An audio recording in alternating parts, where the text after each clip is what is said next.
Yan mga guys, ako nagluluto ng hapunan namin ngayon. Malalaking tilapia to na sariwa. Prito na po ako. Dahil pa namin dito mga tirang ulam mga guys. Kaya hindi mo pwede sabihin na nagugutom sila dito sa bahay. At maraming pagkain dito. Diba? Ito, may ulam pa nga, nagluluto na naman ako. Oh. Sasabihin nila, nagugutom sila. Wow! Hirap na nga ako eh. Kita mo, nagluluto ako. Ayan. Nagpiprito, nagluluto. Ayan, tilapia na masarap. Ang sarap ng tilapia niya, mga guys. Oh.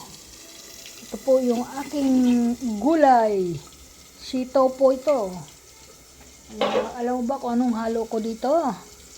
Ito po, ang halo ko dito ay lechon.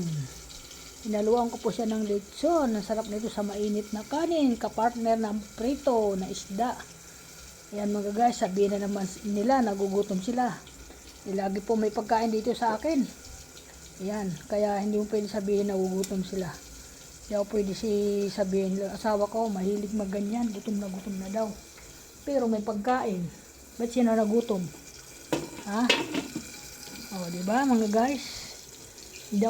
Kasi ako di ako nagugutom dito eh. Dahil lagi may pagkain dito sa lamisa. Yan. Ayan, may kanin pa nga ako eh. Nagsaing na naman ako. Baka magkulang sila. O, kasi okay lang yan. Pero mga guys, kahit anong dami ng pagkain ko dito sa lamisa, hindi po yan napapanis. Hindi ko alam, hindi po ako napapanisan. Bihira lang ako mapanisan ng pagkain kasi. Pero napupunta po sa mabuti. Medyo pa lang masisira. Pinapakain ko po sa aking alaga. Mga alaga dyan, aso. Lalakas kumain nun.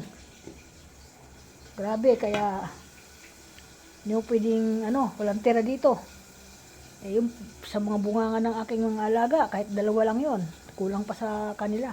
Pero, itingnan ko muna kung hanggang saan yung tira namin. Yun lang po yung pinapakain ko sa kanila. Yung talaga, kasi nakadugpod naman sila eh. Binibilihan ko sila ng dugpod. Ayan po. Kaya, sa umaga, nagdudugpod. Sa gabi, nagkakanin. Lalagay ko lang ng sabaw. Okay na. Thank you so much sa lahat. Welcome to my vlog. Thank you. Maraming salamat. At hahanguin ko na po ito aking piniprito. Yan, nakaluto na po ako mga guys.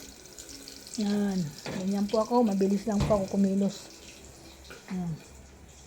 Ang Panginoon, sa kanila nagagalit kasi may pagkain naman. Sabihin nila nagugutom sila. Ha? Bumibili pa nga sila ng ulam sa labas. Ayan, ganun po. Ganun po ang kanilang mga sistema. Mga guys, isipin mo yon. Bumibili pa ng ulam sa labas. Samantala, ang sarap ng niluluto ko dito. Ito na nga lang, sasabihin nila, isang piraso dito mga guys, busog ka na eh.